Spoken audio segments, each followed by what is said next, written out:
Hello everyone, welcome to my YouTube channel A tuitions. हमने अपना cost accounting start किया हुआ है सीएमए इंटरमीडिएट ग्रुप 1 का, जिसमें हमने अपना कॉस्ट शीट फर्स्ट चैप्टर ख़त्म कर लिया था। कॉस्ट शीट के मैंने आपको बोला था जो कंसेप्ट्स हमने कॉस्ट शीट में पढ़े हैं वो सेम कंसेप्ट्स आपको बजट एंड बजटरी कंट्रोल में भी यूज़ होने वाले हैं। तो इसीलिए ये बेटर रहेगा कि हम कॉस्ट शीट के बाद direct budget and budgetary control chapter अपना स्टार्ट कर दें। तो बजट तो आपको पता ही होगा कि बजट क्या होता है। बजट मतलब जैसे नॉर्मल पर्सन्स भी बजट बनाते हैं। आप अपने घर में ही देखो तो सबसे पहले बजट बनता है। मंथ स्टार्ट होने से पहले एक बजट बनता है कि इस मंथ में आपका कहाँ कहाँ पे क्या क्या खर्चा होने वाला है।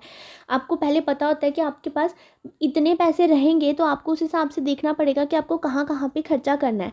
अगर आपने बजट ना बनाया हो तो आप कुछ भी खर्चा करोगे और मंथ एंड तक आते आते आप अपनी नेसेसिटीज़ के लिए खर्चा नहीं कर पाओगे। तो बजट बिजनेस में भी उतना ही वाइटल रोल प्ले करता है।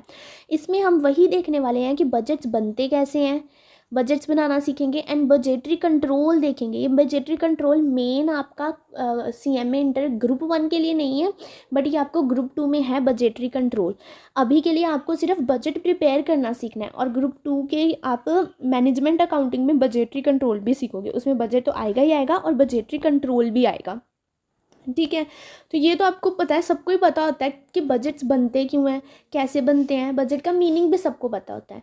बट अगर हम कंपनी के पॉइंट ऑफ व्यू से देखें तो बजट प्रिपेयर करने का एक साइकिल होता है, मतलब एक प्रॉपर साइकिल होता है कि पहले कौन सा बजट बनेगा, फिर कौन सा बजट बनेगा, किस सीक्वेंस में बजट बनेंगे, वो सब देखते हैं हम एक कंपनी के पॉइंट ऑफ व्यू से। अब देखो, आपको क्या लगता है कि पहले कौन सा बजट बनेगा? आप एक कंपनी हो, पूरा आप मैन्युफैक्चरिंग करके, रॉ मटेरियल ख़रीद के, मैन्युफैक्चरिंग वगैरह करके फिर आप अपनी सेल्स करते हो, ये सारे प्रोसेस आप करते हो। तो आपके अकॉर्डिंग पहले कौन सा बजट बनना चाहिए? रॉ मटेरियल बजट कि कितना रॉ मटेरियल परचेज़ करना है ना? नहीं, पहले रॉ मटेरियल बजट नहीं बनेगा।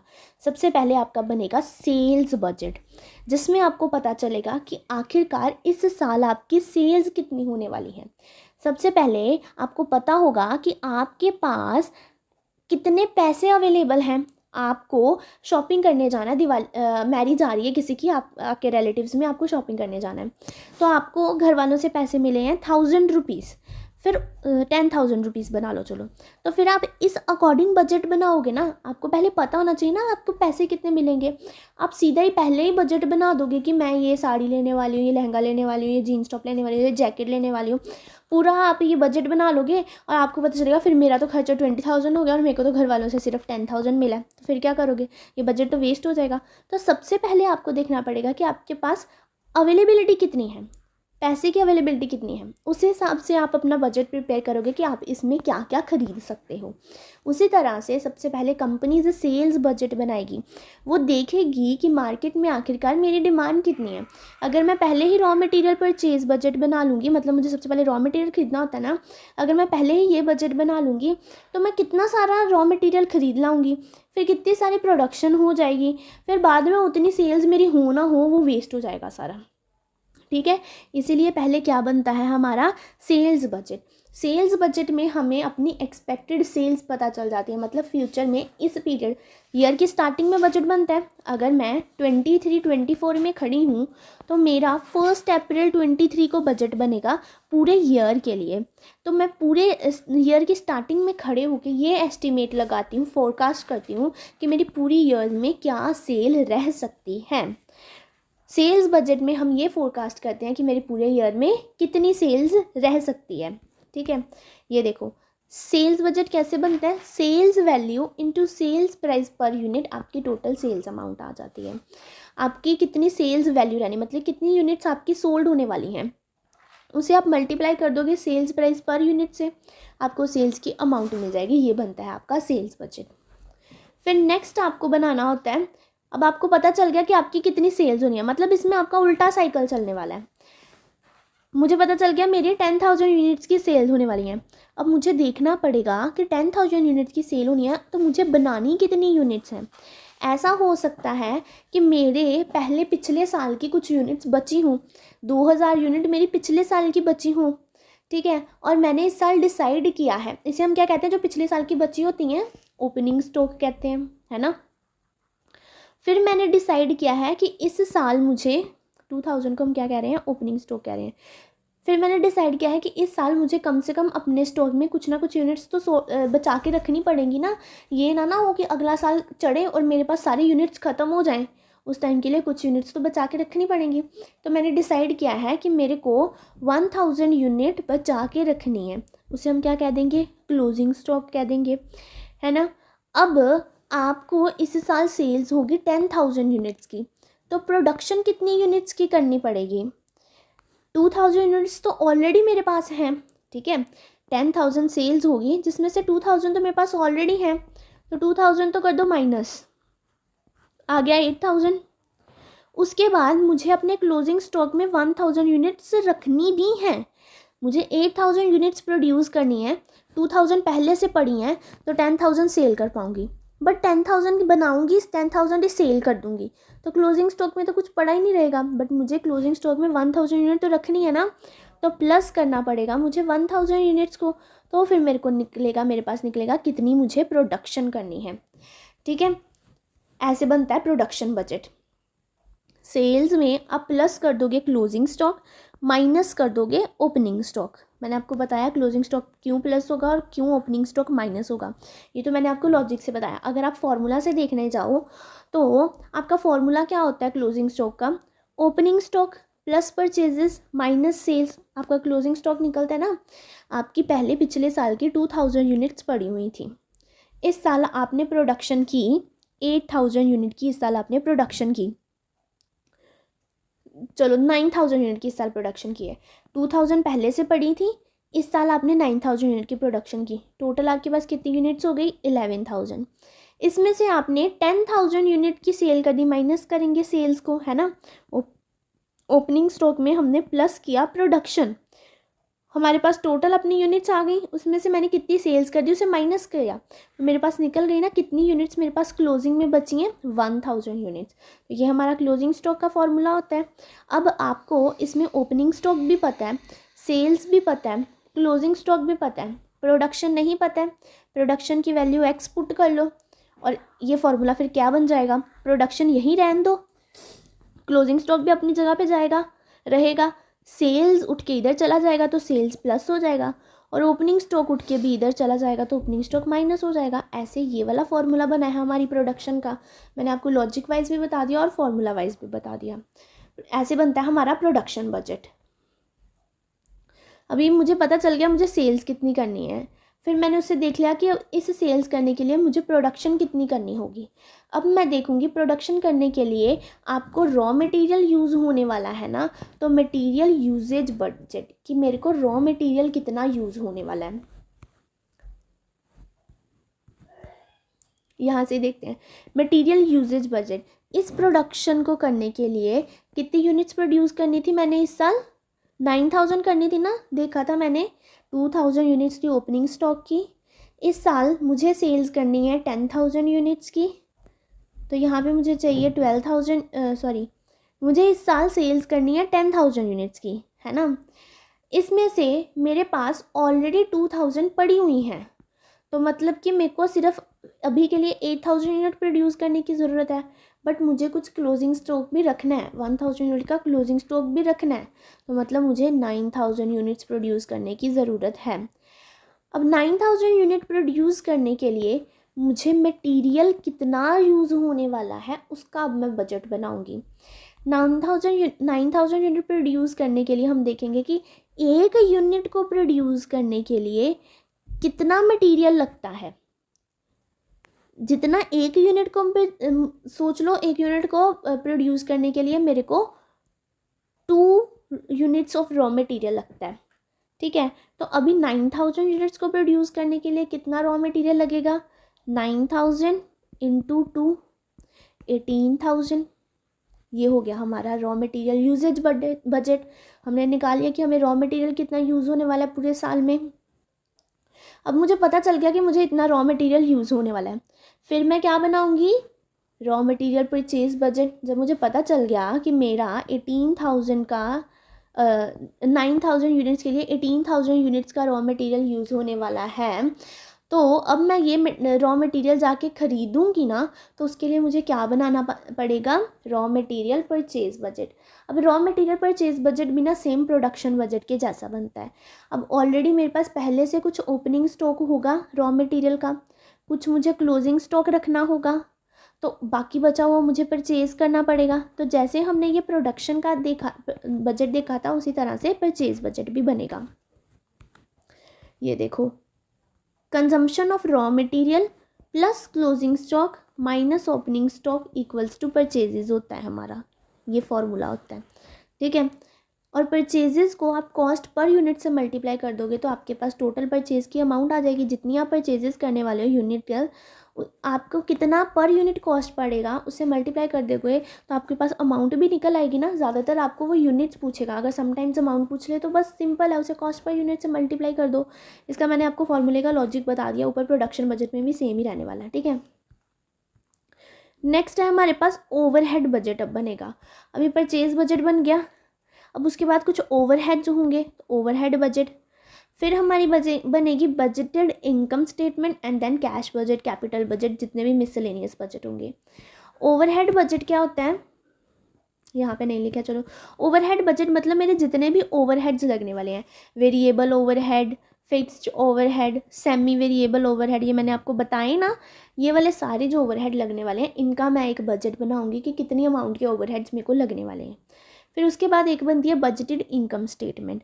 जैसे आप नॉर्मल इनकम स्टेटमेंट बनाते हो ना प्रॉफिट एंड लॉस लिख के, पर साल के पहले अब आपने सारा कुछ देख लिया कितनी इनकम होने वाली है, सेल से आपको पता लग गया कितनी इनकम होने वाली है, बाकी आपको इन बजट से आपको एक्सपेंस पता चल गया, इनकम में से एक्सपेंस माइनस कर दोगे तो आपकी क्या बन जाएगी, बजटेड इनकम स्टेटमेंट। फिर आपके लास्ट में बनेंगे कैश बजट, कैपिटल बजट वगैरह, ठीक है। ये हम सब में ही समझेंगे कैसे बनते हैं। अब आगे आ जाओ, आपका नेक्स्ट है टाइप्स ऑफ बजट। कितने टाइप्स के बजट होते हैं। On the basis of time, budget को क्लासीफाई किया गया है on the basis of time पे, on the basis of function and on the basis of capacity. Time के बेसिस पे 3 तरह के budget, current budget, long term budget and short term budget. Function के बेसिस पे 2 तरह के budget, master budget and functional budget. आपने ये जो जितने भी बजट पढ़े ना, ये सारे फंक्शनल बजट होते हैं। मतलब आपके बिजनेस में जो फंक्शन चल रहा है उसके रिलेटेड बजट को हम कहते हैं फंक्शनल बजट। इन सारे बजट को मिला के आप एक समराइज्ड बजट बना दोगे तो उसे हम क्या कहते हैं, मास्टर बजट, ठीक है। Next, on the basis of capacity, fixed budget and flexible budget. Fixed budget and flexible budget हमारे पेपर में बहुत रिपीटेटिवली पूछता है, ये क्वेश्चंस आते ही आते हैं fixed budget and flexible budget के। ये हमारे मॉड्यूल में इलस्ट्रेशंस भी हैं, ये भी हम अच्छे से सॉल्व करेंगे। ये वाला बजट नहीं होता है, हमसे पूछता है, ना ही हमारे मॉड्यूल में इसकी कोई इलस्ट्रेशन है। और फंक्शनल बजट तो हम बनाएंगे ही, ये सारे बजट फंक्शनल बजट ही रहने वाले हैं। और बाकी ये फिक्स्ड एंड फ्लेक्सिबल बजट हम देख लेंगे। इन दोनों बजट में ना हमारे वो जो कंसेप्ट था ना, semi variable cost, semi variable कह रही हूँ, variable cost, fixed cost, semi variable cost, ये जो कंसेप्ट्स थे ना, ये यूज़ होने वाले हैं हमारे फिक्स्ड और फ्लेक्सिबल बजट में। अब आ जाओ अपने फॉर्मेट ऑफ फिक्स्ड या फ्लेक्सिबल बजट का, आपका क्या फॉर्मेट रहता है। अब देखो, फिक्स्ड मतलब जो आपका लेवल ऑफ एक्टिविटी फिक्स्ड है, फ्लेक्सिबल मतलब आपका लेवल ऑफ एक्टिविटी चेंज हो रहा है। समटाइम्स ना कंपनी एक ही बजट बनाती है, वो बोलती है कि मेरा लेवल ऑफ एक्टिविटी इस बार मैं सिर्फ 2000 यूनिट्स ही प्रोड्यूस करने वाली हूँ, तो मेरा लेवल ऑफ एक्टिविटी 2000 यूनिट्स ही रहेगा, तो उसके ऊपर ही सिर्फ बजट बनाती है, उसे हम कहते हैं फिक्स्ड बजट। पर समटाइम्स कंपनी क्या बोलती है कि मेरा लेवल ऑफ एक्टिविटी चेंज हो सकता है, 2000 मेरा 100% लेवल ऑफ एक्टिविटी है। अगर मैं 100% मेरे सारा वर्कर्स काम करें, सारा ही अच्छा वर्क चले, 100% एक्यूरेसी के साथ वर्क चले, तो मैं 2000 यूनिट प्रोड्यूस कर सकती हूँ, कंपनी बोल रही है। बट हम जो बजट बनाएंगे ना, हम 3 लेवल पे बना सकते हैं। ऐसा भी हो सकता है कि वर्कर्स 80% कैपेसिटी पे काम करें, ऐसा भी हो सकता है वर्कर्स 60% कैपेसिटी पे काम करें, और ऐसा भी हो सकता है वर्कर्स 70% कैपेसिटी पे काम करें। तो हमने ये अलग अलग लेवल पे जो बजट बनाया ना, इसे हम कहते हैं फ्लेक्सिबल बजट। हम अपने बजट में फ्लेक्सिबिलिटी रखी है। बट अगर मैं लिख दूँ कि नहीं, मैं सिर्फ मेरे को पता है मेरे एम्प्लॉयज़ 100% एफिशिएंसी पे काम करेंगे, 2000 यूनिट्स ही बनेंगी, मैं 2000 वाला बजट ही बनाऊंगी, उसे हम कहते हैं फिक्स्ड बजट। तो फिक्स्ड बजट का तो कोई ऐसा फॉर्मेट नहीं होने वाला है, ऐसे ही रहने वाला है। देखो, पहले हम सेल्स लिखेंगे, उसमें से कॉस्ट लेस कर देंगे तो हमारा प्रॉफिट आ जाएगा। अब कॉस्ट 3 तरह की हो सकती है, मैंने आपको बताया, fixed cost, variable cost and semi variable cost. अब सोचो, आपको यहाँ पे 80% कैपेसिटी दे रखी है, 80% कैपेसिटी पे वर्क हो रहा है, तो आपको 80% कैपेसिटी पे सेल्स लिखनी पड़ेगी, फिक्स्ड कॉस्ट 80% कैपेसिटी पे, वेरिएबल कॉस्ट 80% कैपेसिटी पे, सेमी वेरिएबल कॉस्ट 80% कैपेसिटी पे, और आपका प्रॉफिट भी आ जाएगा। अब कंपनी बोल रही है कि उसकी कैपेसिटी में भी 70% भी हो सकती है, तो आपकी ये जो आपको फिक्स्ड कॉस्ट 80% कैपेसिटी पे दे रखी है, आपको इसे डिक्रीज़ करना होगा, 70% कैपेसिटी पे लेके आना पड़ेगा। वेरिएबल कॉस्ट को भी डिक्रीज़ करना पड़ेगा, सेमी वेरिएबल कॉस्ट को भी डिक्रीज़ करना पड़ेगा।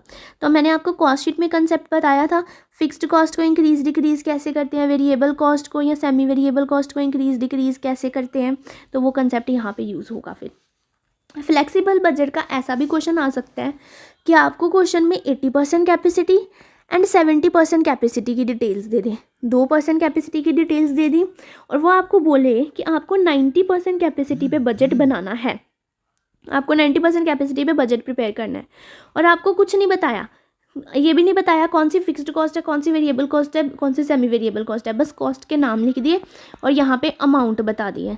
तो इस केस में आपको खुद देखना पड़ेगा इन दो एक्टिविटीज़ को कंपेयर करके कि कौन सी कॉस्ट वेरिएबल कॉस्ट है, कौन सी कॉस्ट फिक्स्ड कॉस्ट है, कौन सी कॉस्ट सेमी वेरिएबल कॉस्ट है। मैंने आपको कॉस्ट शीट चैप्टर में बताया था, दो लेवल को कंपेयर करके आप कैसे फाइंड आउट कर सकते हो। सबसे पहले आपको पर यूनिट कॉस्ट निकालनी है।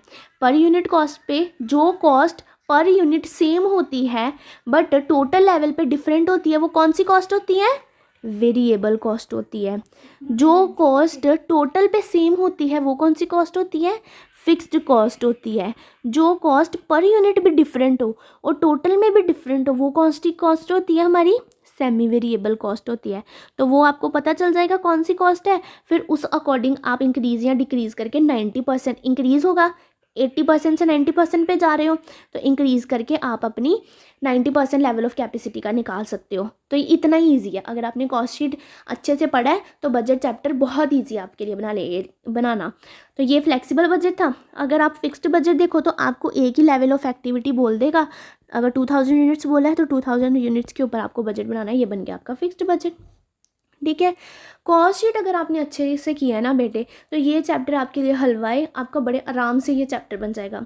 तो सबसे पहले आई रिकमेंड आप कॉस्ट शीट अच्छे से समझ के आओ, फिर ही ये चैप्टर स्टार्ट करना। तो अब चलते हैं हम डायरेक्ट अपनी मॉड्यूल के इलस्ट्रेशंस के ऊपर। तो कॉन्सेप्ट हमने सारे देख लिए हैं, अब डायरेक्टली आते हैं अपने मॉड्यूल इलस्ट्रेशन के ऊपर। सबसे पहला इलस्ट्रेशन है हमारा इलस्ट्रेशन नंबर 35। क्या बोलता है इसमें, the Baker company manufactures 2 models of adding machines. Baker company है, वो 2 मॉडल बनाती हैं, A and B. The following production and sales data for the month of June 2022 is given. ये आपको प्रोडक्शन और सेल्स डेटा दे रखा है जून 2022 का। आपको सेल्स बजट बनाना है और प्रोडक्शन बजट बनाना है। सेल्स बजट कैसे बनता है मैंने आपको बताया था, जितनी आपका सेल्स का वॉल्यूम है उसे मल्टीप्लाई कर दोगे आप सेल्स प्राइस पर यूनिट से, तो आपको सेल्स की अमाउंट मिल जाएगी, वो आपका हो जाएगा सेल्स बजट। हमें एक्सपेक्टेड वॉल्यूम दे रखा है सेल्स का यूनिट्स में, और यूनिट सेल प्राइस दे रखा है, पर यूनिट क्या सेल प्राइस रहने वाला है। 75,000 इंटू 75 कर दोगे तो आपके पास टोटल आपका आ जाएगा, टोटल सेल प्राइस 5,62,500। उसी तरह से बी प्रोडक्ट के लिए 5000 यूनिट्स है, 1 प्रोडक्ट का आपको सेलिंग प्राइस लगता है 120, तो 5000 इंटू 120 कर दोगे तो आपके पास बी प्रोडक्ट का भी सेलिंग प्राइस आ जाएगा 6 लाख रुपीज़, है ना। ये तो सिंपल है, सेल्स बजट कॉपी पे बनवाने की ज़रूरत नहीं है, बट आपको ये कॉपी पे खुद से बनाना है। मैं आपको बता रही हूँ ताकि आपको कोई डाउट ना आए। नेक्स्ट आपको बनाना है प्रोडक्शन बजट। प्रोडक्शन बजट कैसे बनता मैंने आपको बोला था। अब आपको पता है कि आपकी सेल्स कितनी होने वाली है। हम ए प्रोडक्ट की सबसे पहले डिटेल्स लेके चलते हैं। मुझे पता है मेरी 7500 यूनिट्स सेल होने वाली हैं प्रोडक्ट ए की, है ना। 7500 यूनिट सेल होने वाली हैं। अब मुझे प्रोड्यूस कितनी करनी है, अगर मैं ऊपर डेटा देखूँ तो क्या डेटा गिवन है, एस्टिमेटेड इन्वेंट्री ऑन जून 1, जून का डेटा अवेलेबल है मुझे, जून 1 की एस्टिमेटेड इन्वेंट्री मतलब मुझे ओपनिंग स्टॉक दे रखा है, एंड डिज़ायर्ड इन्वेंट्री जून 30, और आप क्लोजिंग स्टॉक कितना रखना चाहते हो प्रोडक्ट ए का वो भी दे रखा है। सेल्स मेरी इस बार 7500 होने वाली है, ओपनिंग स्टॉक कितना है एंड क्लोजिंग स्टॉक कितना है। देखो सेल्स प्रोडक्ट ए का देखते हैं, मैं आपको समझा रही हूँ, ये करना आपको खुद से, ये बहुत ईजी सम है। मैंने अभी आपको ऊपर कंसेप्ट समझा के आई ना बजट का, उसमें मैंने आपको ये बताया प्रोडक्शन बजट का वही है, एक बार बस मैं आपको न्यूमेरिक एग्जांपल के साथ बता देती हूँ। आपको प्रोडक्ट ए की सेल्स होने वाली है जून में 7500 यूनिट्स, ये आप सेल्स करने वाले हो, मतलब आपको 7500 यूनिट तो बनानी ही है पक्का, बट आपके पास कुछ ओपनिंग स्टॉक पड़ा है। कितनी यूनिट्स आपके पास ओपनिंग स्टॉक पड़ी हैं, 4500 यूनिट्स आपके पास ओपनिंग स्टॉक पड़ी हैं, मतलब ये पहले से बनी हुई हैं, तो आपको ये बनाने की ज़रूरत नहीं है ना, आपको निकालना है कि आपको कितनी प्रोडक्शन करनी है। तो 7500 यूनिट मुझे सेल करनी है, जिसमें से मेरे पास ऑलरेडी 4500 यूनिट्स बनी हुई हैं, तो इसे मैं माइनस कर दूंगी ना, क्योंकि ये यूनिट्स मुझे बनाने की ज़रूरत नहीं है ना। तो 3000 यूनिट्स अभी मुझे बनाने की ज़रूरत है फ़िलहाल के लिए अगर देखा जाए तो। और अब उन्होंने मुझे फिर बाद में क्या बोला है कि मुझे कुछ क्लोजिंग स्टॉक भी ईयर के एंड में छोड़ के जाना है। मैं चाहती हूँ कि मेरे ईयर के एंड में मेरे पास कुछ क्लोजिंग स्टॉक भी बचा रहे, तो वो यूनिट्स मैं प्लस करूँगी ना। मैं चाह रही हूँ कि मेरे पास ईयर एंड में 4000 यूनिट्स का क्लोजिंग स्टॉक बचा रहे।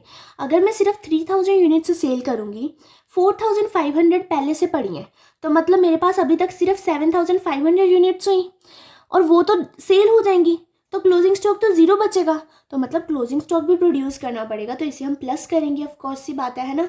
तो कितने यूनिट्स आपको प्रोडक्शन करनी पड़ेगी, 7000 यूनिट्स की प्रोडक्शन करनी पड़ेगी प्रोडक्ट ए के लिए, ठीक है। उसी तरह से आपको प्रोडक्ट बी का भी निकालना है। जिसको ये लॉजिक नहीं समझ आता है तो आपको फॉर्मूला पता है ना, क्लोजिंग स्टॉक का फॉर्मूला क्या होता है, जितनी आपने प्रोडक्शन की, ये आपने यूनिट्स प्रोड्यूस की हैं, प्लस कुछ आपके पास ओपनिंग स्टॉक पड़ा होगा, उसमें से आपने जो सेल्स कर दी वो माइनस कर दो, तो जो यूनिट्स बची वो आपकी क्या हुई, क्लोजिंग स्टॉक हुई। अब मेरे पास प्रोडक्शन मुझे निकालनी है, प्रोडक्शन को एक्स ले लो, ओपनिंग स्टॉक दे रखा है मुझे 4500 यूनिट्स का, माइनस सेल्स कितना दे रखा है 7500 यूनिट्स का, क्लोजिंग स्टॉक कितना रखना है मुझे 4000 यूनिट्स का। अब इसे सॉल्व कर लो, 4000 माइनस 7500 माइनस 4500, 3000 आया यहाँ पे x माइनस 3000 आया, यहाँ पे आ गया 4000। अभी 3000 इधर चला जाएगा है ना, तो x इक्वल्स टू 4000, माइनस में तो उधर जाके प्लस हो जाएगा 3000, तो प्रोडक्शन कितना आ गया आपका 7000। ये फॉर्मूला से भी निकाल सकते हो, और ये लॉजिक वाइज जिसे स्टोरी समझ आ गई है उसके लिए दोनों तरीके। ये मैंने आपको प्रोडक्ट ए का निकाल के बता दिया, अब आप यहाँ से डिटेल्स देख के प्रोडक्ट बी का भी आराम से निकाल सकते हो, बहुत इजी क्वेश्चन था। अब चलते हैं हम अपने नेक्स्ट क्वेश्चन पे, that is illustration number 36। Prepare a production budget for 3 months ending 31 मार्च 2022। आपको 3 months का प्रोडक्शन बजट बनाना है। 3 months एंड कहाँ पे हो रहे हैं, 31 मार्च 2022 पे। ये देखो इलस्ट्रेशन नंबर 36, 3 months का प्रोडक्शन बजट बनाना है, एंड कहाँ पे हो रहे हैं, मार्च पे। 31 मार्च को आपके एंड हो रहे हैं, एक मंथ ये, उससे पीछे कौन सा आएगा, फेब्रवरी, उससे पीछे कौन सा आएगा, जैन। मतलब ये 3 months का आपको प्रोडक्शन बजट बनाना है, ठीक है, सिंपल था। For a factory producing 4 products, एक फैक्ट्री है उसका आपको प्रोडक्शन बजट बनाना है 3 months का, जो 4 तरह के प्रोडक्ट बनाती हैं on the basis of the following information. क्या इन्फॉर्मेशन दे रखी है अब हमें, 4 तरह के प्रोडक्ट बनाती है A B C D। Opening stock आपको दे रखा है 1 जनवरी का, क्योंकि आपको 3 months का बनाना है ना, तो ओपनिंग स्टॉक 1 जनवरी होगा, एंड क्लोजिंग स्टॉक 31 मार्च को होगा, तो ये हमें 1 जनवरी की डिटेल दे रखी है, और ये 31 मार्च की डिटेल दे रखी है, मतलब ये ओपनिंग स्टॉक है और ये हमारा क्लोजिंग स्टॉक दे रखा है, और ये दे रखा है estimated sales during the January to March 2022। आपकी एस्टिमेटेड सेल्स भी आपको दे रखी हैं जनवरी से लेके मार्च तक की आपके क्या सेल्स रहने वाली हैं। सिंपल क्वेश्चन है, यही वाला फॉर्मूला लगा के आराम से प्रोडक्शन बजट बना सकते हो। आपको प्रोडक्शन लेनी है, सेल्स लेनी है, जितनी आप सेल्स करना चाहते हो, माइनस करना है ओपनिंग स्टॉक, प्लस करना है क्लोजिंग स्टॉक, आपके पास प्रोडक्शन आ जाएगी। ये देखो, sales add closing stock minus opening stock, आपके पास प्रोडक्शन आ जाएगी यूनिट्स में। नॉर्मल है ये भी क्वेश्चन। इलस्ट्रेशन नंबर 36, ये आपका होमवर्क रहा है, होमवर्क, ठीक है, ये आपको घर से करके आना है। नेक्स्ट आते हैं हम अपने इलस्ट्रेशन नंबर 37 के ऊपर। अब इसमें क्या बोला है, budgeted production and production cost for the year ending 31 December are as follows. 31 दिसंबर को आपका ईयर एंड हो रहा है, यानी 1 जनवरी से लेके 31 दिसंबर तक का 12 महीनों का ये ईयर होगा। उसकी हमें डिटेल्स दे रखी है, बजटेड प्रोडक्शन कितनी करनी है और आपकी प्रोडक्शन की कॉस्ट कितनी लगने वाली है। Production in unit, product x है एंड प्रोडक्ट वाई है। बजटेड प्रोडक्शन मतलब आपने एस्टिमेट लगाया है कि इस ईयर में आपको कितनी प्रोडक्शन करनी है, 2,20,000 प्रोडक्ट एक्स की एंड 2,40,000 प्रोडक्ट वाई की। डायरेक्ट मटेरियल पर यूनिट, आपको पर यूनिट डायरेक्ट मटेरियल की कितनी कॉस्ट लगने वाली है, 12.50 प्रोडक्ट एक्स की एंड 19 प्रोडक्ट वाई की। डायरेक्ट वेजेस की कॉस्ट दी है पर यूनिट, और total factory overhead for each type of product, और वेरिएबल फैक्ट्री ओवरहेड बता दिया आपको टोटल, ठीक है। A company is manufacturing two product X and Y. A forecast about the number of units to be sold in the first 7 months is as follows. First 7 month जनवरी, फरवरी, मार्च, अप्रैल, मई, जून, जुलाई, ये 7 महीनों का उन्होंने हमें बजटेड सेल्स की detail भी दे रही है, ठीक है, प्रोडक्ट एक्स की एंड प्रोडक्ट वाई की। आपको करना क्या है, it is anticipated that there will be no work in progress at the end of any month. आपका कोई भी क्लोजिंग स्टॉक नहीं रहने वाला है। And finished units equal to half the sales for the next month will be in the stock at the end of the each month। ये मैं आपको पॉइंट क्वेश्चन करवाते कराऊंगी, ये क्वेश्चन मैं आपको खुद करवाती हूँ। Prepare for a 6 months ending 30 जून। 30 जून को आपके मंथ एंड हो रहे, 6 महीने है ना, जनवरी से लेके 30 जून तक आपको ये 6 मंथ्स का प्रोडक्शन बजट तैयार करना है। And summarised cost of production budget भी आपको बनाना है। सबसे पहले हम बना लेते हैं प्रोडक्शन बजट अपना। इलस्ट्रेशन नंबर 37 पे आ जाओ, यहाँ से स्टार्ट करते हैं हम।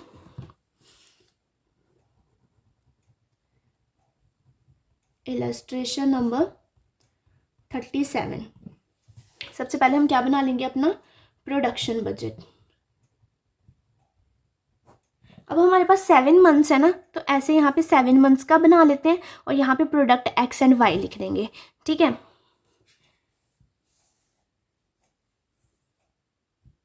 सबसे पहले हम बना लेते हैं प्रोडक्ट एक्स का, क्योंकि देखो अगर हम ऐसे करने लगे ना, प्रोडक्ट एक्स का यहाँ पे और प्रोडक्ट वाई का यहाँ पे, और यहाँ पे मंथ्स लिख देंगे, वो करने में ना बड़ी दिक्कत आएगी, वो आपको क्वेश्चन करते टाइम समझ आ जाएगा।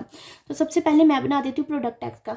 मैं सिर्फ प्रोडक्ट एक्स का बनाऊंगी प्रोडक्शन बजट और summarized cost of production budget. Product Y का आपको खुद से बनाना होगा, वो आपका होमवर्क रहेगा। प्रोडक्ट एक्स का अगर हम देखें तो यहाँ पे लिख दो पर्टिकुलर्स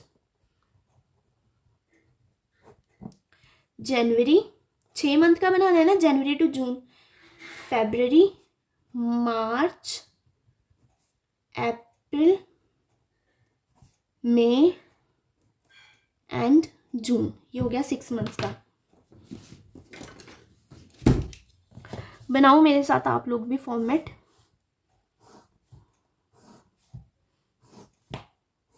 साथ साथ में सम करोगे तो ज़्यादा अच्छे से समझ आएगा, आपके लिए भी बेनिफिशियल रहेगा। अब देखो सबसे पहले हमें क्या लेना होता है, हमें क्या लेनी होती है, सेल्स, है ना। सेल्स हमें दे रखी हैं डायरेक्ट क्वेश्चन में, देखो सारे जाने, मैं आप बार बार बुक आगे नहीं कर रही हूँ। क्वेश्चन में देखो हमें सेल्स दे रखी हैं प्रोडक्ट एक्स की, डायरेक्टली क्वेश्चन में गिवन है, तो उठा के लिख देनी है सबको। 10,000, 12,000, 16,000, 20,000, 24,000 एंड 24,000 सेल्स लिख दी है। सेल्स में हमें क्या करना होता है, क्लोजिंग स्टॉक ऐड करना होता है और ओपनिंग स्टॉक माइनस करना होता है। ऐड करेंगे हम, यहाँ पे लिख देती है ऐड, यहाँ पे लिख देती हूँ क्लोजिंग स्टॉक। क्लोजिंग स्टॉक हम ऐड करने वाले हैं और लेस करने वाले हैं हम ओपनिंग स्टॉक, और हमारी प्रोडक्शन निकल आएगी।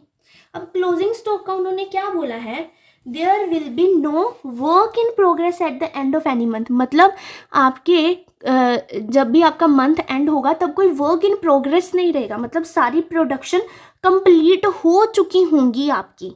ठीक है, मैंने मे भी स्टार्टिंग में ये बोल दिया था कि कोई क्लोजिंग स्टॉक नहीं होगा, तो ये नहीं है। इसका मतलब है वर्क इन प्रोग्रेस, मतलब कोई भी आपकी मतलब जैसे मैंने आपको वर्क इन प्रोग्रेस बताया था ना, ये पेन है, अब इस पेन के ऊपर सारा बन गया, बट ये जो प्रिंटिंग है ना ये करनी बाकी थी। तो ये पिछले साल ये पिछले मंथ में पूरा पेन बन गया जनवरी में, बस ये प्रिंटिंग करनी रह गई, तो ये नेक्स्ट मंथ में as a work in progress जाएगा फरवरी में।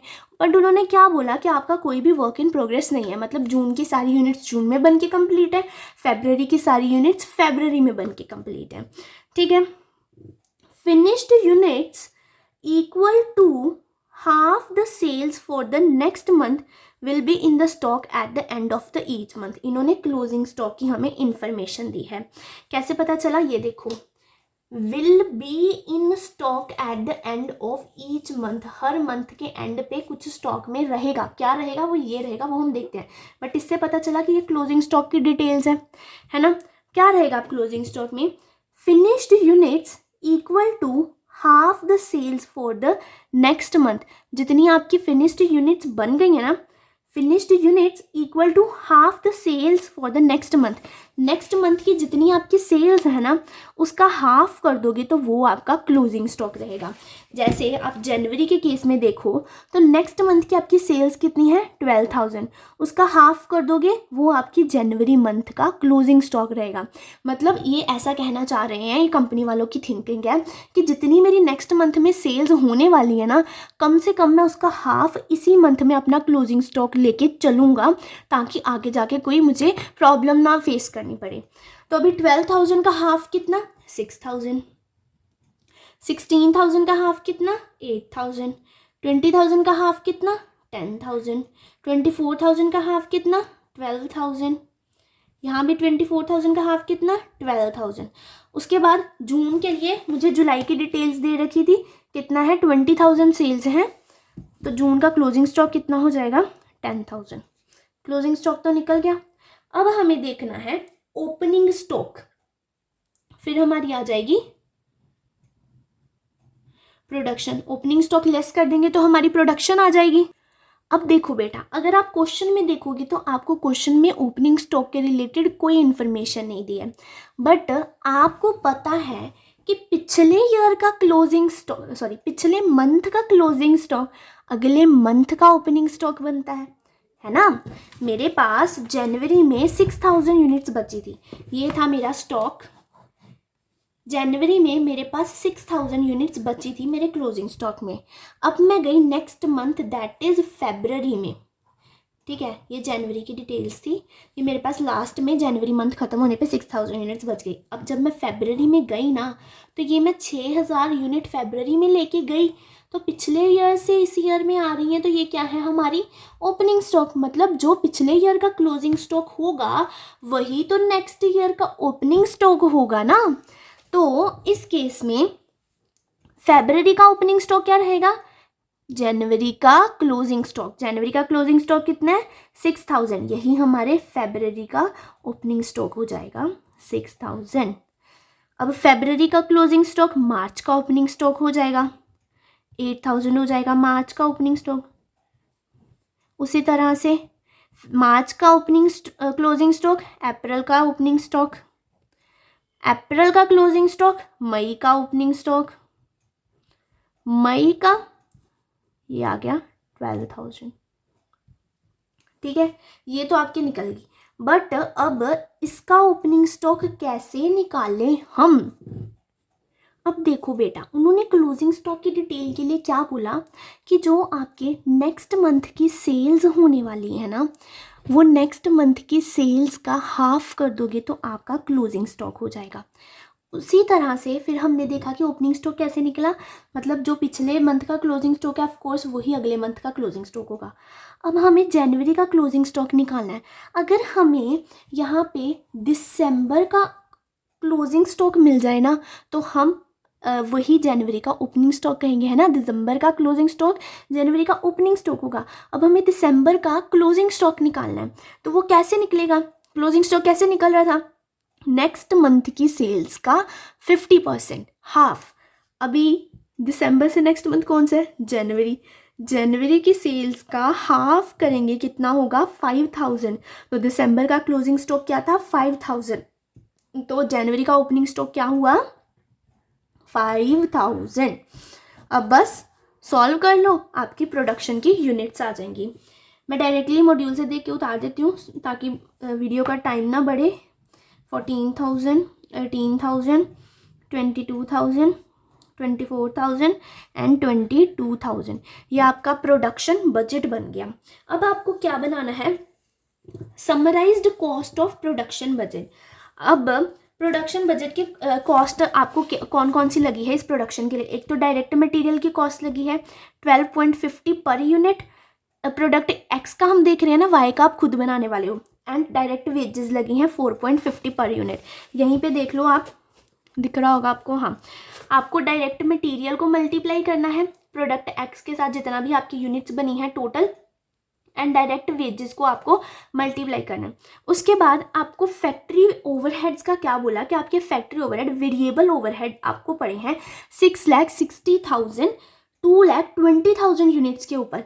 तो वेरिएबल ओवरहेड पर यूनिट पे सेम रहते हैं, तो पर यूनिट निकाल लो। 6,60,000 अरे यार, डिवाइडेड बाय 2,20,000, पर यूनिट कितने आए? 3 आए। तो अपनी यूनिट्स के साथ मल्टीप्लाई कर दोगे तो आपके पास वेरिएबल ओवरहेड भी आ जाएंगे, तो आप टोटल कॉस्ट ऑफ प्रोडक्शन निकाल सकते हो।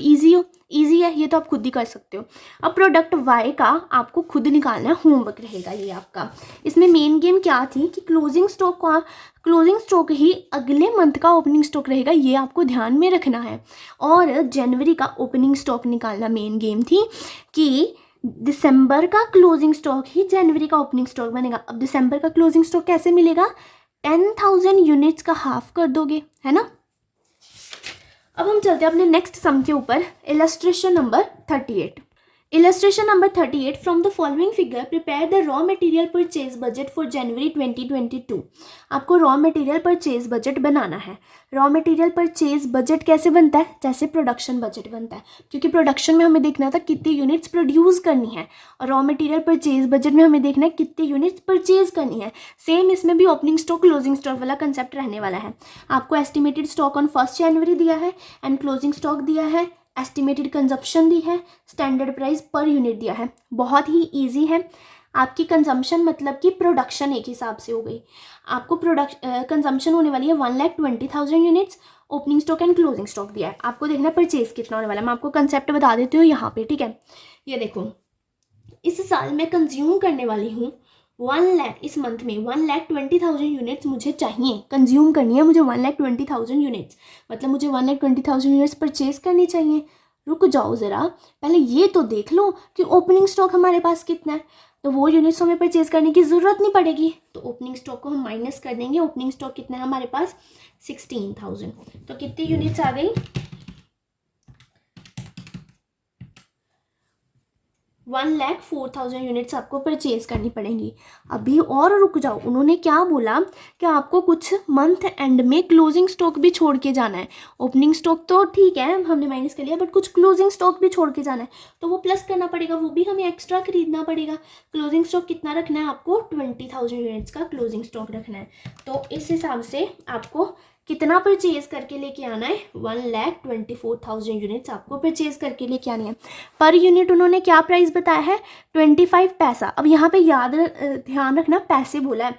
समटाइम्स आप हड़बड़ी में पेपर में क्या करोगे, 1,24,000 को 25 से मल्टीप्लाई कर दोगे, नहीं वो पैसा बोला है, ये 1,24,000 को इंटू कर दो 0.25 से,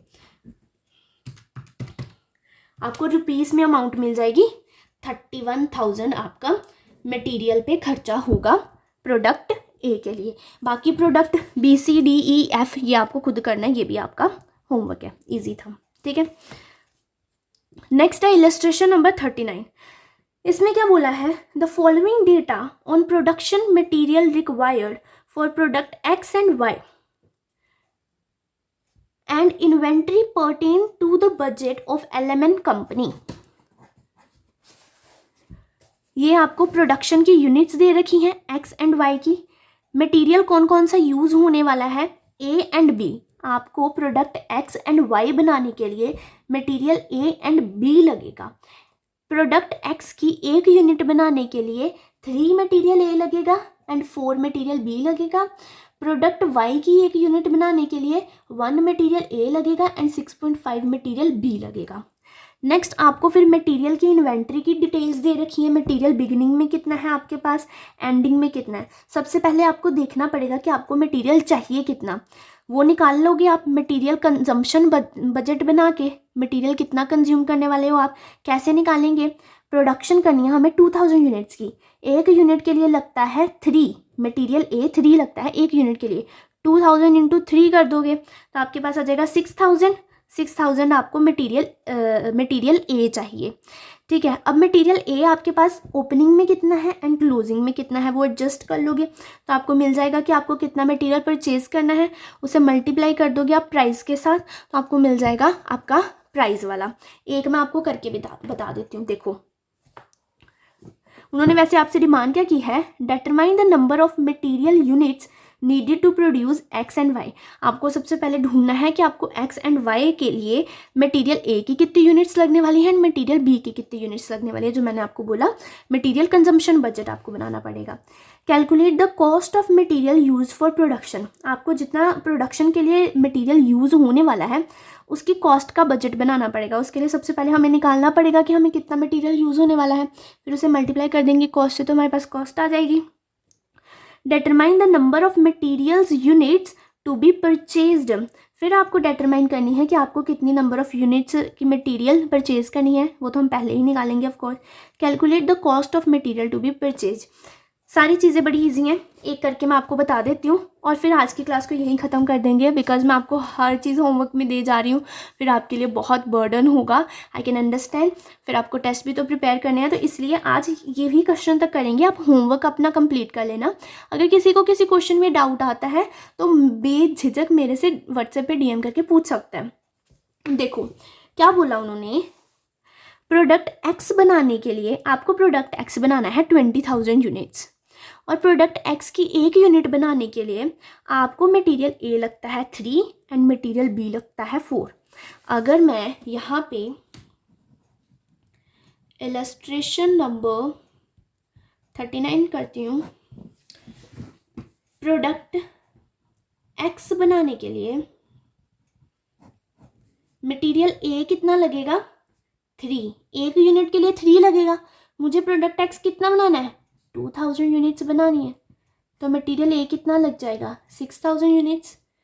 मटेरियल बी कितना लग जाएगा, एक यूनिट बनाने के लिए प्रोडक्ट एक्स की एक यूनिट बनाने के लिए 4 लगता है मटेरियल बी। तो हम कितनी बनाना चाहते हैं 2000, 8000 यूनिट्स लग जाएंगी हमारे पास मटेरियल बी की। ये प्रोडक्ट एक्स की डिटेल्स थी। प्लस कर दोगे प्रोडक्ट वाई भी तो बनाना है आपको, उसके लिए भी तो मटेरियल ए एंड बी लगने वाला है। प्रोडक्ट वाई की आप 3000 यूनिट्स बनाना चाहते हो एंड एक यूनिट के लिए आपको मटेरियल ए लग रहा है 1 और 3000 यूनिट्स बनाना चाहते हो तो मटेरियल ए इसके लिए कितना चाहिए 3000। टोटल मटेरियल ए कितना चाहिए, प्रोडक्ट एक्स के लिए 6000 चाहिए, प्रोडक्ट वाई के लिए 3000 चाहिए, टोटल कितना चाहिए 9000 चाहिए, ठीक है। फिर प्रोडक्ट वाई बनाने के लिए मटेरियल बी कितना लगता है 6.5 और हम कितनी प्रोडक्ट वाई की यूनिट्स बनाना चाहते हैं 3000 यूनिट्स बनाना चाहते हैं तो कितना आ जाएगा ये 3000 इंटू 6.5, 19,500। अब बताओ मटेरियल बी मुझे टोटल कितना लगने वाला है, प्रोडक्ट एक्स में 8,000 एंड प्रोडक्ट वाई में 19,500, टोटल कितना आ जाएगा 27,500 लगने वाला है। सिंपल, हमने निकाल लिया कि हमें मटेरियल ए कितना चाहिए एंड मटेरियल बी कितना चाहिए। उसके बाद हमें एक चीज़ क्या निकालनी थी, ये हमें चाहिए, कंज्यूम करना है। अब हमें परचेज कितना करना है वो निकालो। मटेरियल ए की मैं आपको बता देती हूँ, मटेरियल बी आप खुद से निकालना। मटेरियल ए आपको 9,000 कंज्यूम करना है, प्रोडक्शन करने में 9,000 यूनिट्स मटेरियल ए की लगने वाली हैं, 9,000 यूनिट्स लगने वाली हैं। बट हमारे पास कुछ पहले से ओपनिंग स्टॉक पड़ा हुआ है, तो वो तो मुझे खरीदने की ज़रूरत नहीं है, तो उसे माइनस कर दो, कितना 2,000 यूनिट्स पड़ी हैं। अब कुछ हम लास्ट में क्लोजिंग स्टॉक भी रखना चाहते हैं, तो उसे प्लस कर दो 3,000 यूनिट्स। तो कितनी यूनिट्स आपको खरीदनी पड़ेगी, 9,000 माइनस 2,000 प्लस 3,000, 10,000 यूनिट्स आपको खरीदनी पड़ेंगी। पर यूनिट क्या प्राइस है मटेरियल ए का, 2 रुपीज़, तो मल्टीप्लाई कर दो, कितना आ जाएगा आपका 20,000।